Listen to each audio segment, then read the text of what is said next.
trees back here. Now that is the shelter belt. That is there's a row of trees, different types of trees that were planted years and years ago. And there's some that are really big in different sizes and stuff. And so that's north. And so the idea is that in the wintertime, the weather, the wind, the snow, all this stuff comes down, and that helps break up some of the wind and stuff. So if there's cows and stuff up there, they have a place to shelter and whatnot. And so we are headed up there, and I don't know if I'm gonna have to put it in 4-wheel drive or not, because I never drive up here. It's one of the things that we just don't do. All these weeds and grasses and stuff are really tall, like anywhere from 2 to 4 feet or so. And I'm just gonna take it easy because I don't need to drop off in a hole. I don't need to hurt my pickup. Like I said, it's one of those things that you just never come up here. It's just, I wish we had a little side-by-side. One of the things that I hope that we get at some point is a little side-by-side, or even like an all-terrain golf cart, or a small tractor. I mean, I would love to have a small tractor with capabilities with a bucket and all that stuff. But all right, so this is the shelter belt. I used to come up here when I was a kid and play up here, and there used to be a bunch of junk and other stuff. And so let's get out. So I don't get to see the house from this this view very often. So it's way up there. It doesn't look like it's as far in person as it does on camera, but there it is. I don't know how well you guys can tell, but this has been traveled through, right through here, and some bedded down places here in the undergrowth.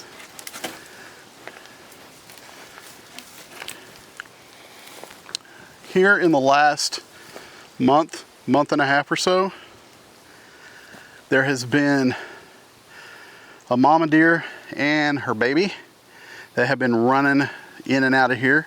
And so I think they have been bedding down out here. And so that's pretty cool. Right back here, somewhere right in there, I have a dog buried that I don't even know if I was a teenager yet. I think I was still in grade school. We had a dog that died, and so they're buried back here somewhere. And I just remember we came out here. My dad dug a hole, big hole, put the dog in, covered up real good, and then took a whole bunch of limbs and small tree parts and stuff, and piled it on top of there. And I said, why are you putting all those limbs and all that vegetation, all the parts of the trees on top of that grave?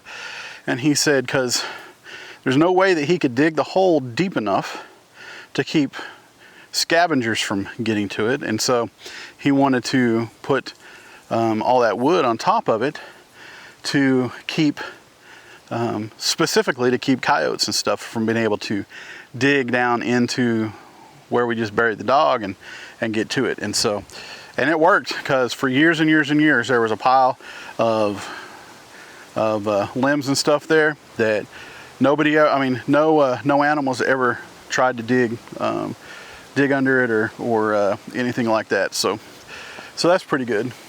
We've got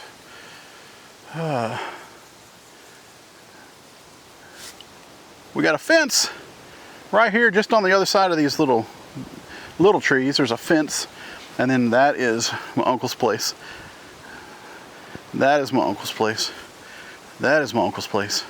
So from this fence to the house, to the road. From this fence to the road, that's our place. So anyway, I have not, like I said, I have not been up here in so long that I don't even know what's up here. I'm gonna walk over here and I'm gonna see if I can find, see if my old bucking barrel is over here. So hold on. We got a bunch of old tires back here still, and they have been up here for, oh my gosh, years and years. If y'all need some, they're up here. Found it. All right, see that barrel right there? That barrel was ridden, oh gosh, I don't know how many times that barrel was ridden. Now let me come around here and get a better angle. So this tree and that tree, so between here was a cable, a couple of cables, and they were attached to that barrel. And so that barrel hung between these two trees, and we use that as a bucking barrel. And so we had one person on the barrel and one or two people on either end. So get on the barrel right here in the middle, and somebody over here, maybe somebody over here, and they start doing that with the cable, and that barrel would buck and everything. And so you gotta hang on pretty tight. And Stan, if you're watching this, my buddy Stan, we grew up together, graduated high school together, went all the way through school. And Stan, if you're watching, do you remember coming out here and getting on the bucking barrel? So I think Stan came out, my friend James, some nephews, and some other family and other friends and stuff. And so, but if you ever came out here when I was a kid and you remember riding a bucking barrel up here, let me know. So anyway, well, I better get out of here. Watch where I'm stepping, because looks like some no-no weeds are growing right there. Some you know, poison ivy. And there's trees up here that I'm not sure what they are. Just big old fat leaves. All right, let's get out of here. Oh boy, look at that. What kind of scat is that? Some kind of animal scat right there. If you know what that is, leave me a comment. Tell me what kind of animal scat you think that is. So, get up here, it's kind of like a jungle. Need to get some cows back out here. And I would love to fence this off. I would love to fence all of this off right here and be able to bring some goats in. They would clean that up in a minute. They would love it. So, y'all realize, hey, I know it's not Friday and it's not a fast fact, but did you know goats, boy, they can eat their body weight in poison ivy, so it doesn't bother them at all. Just a little information for you guys.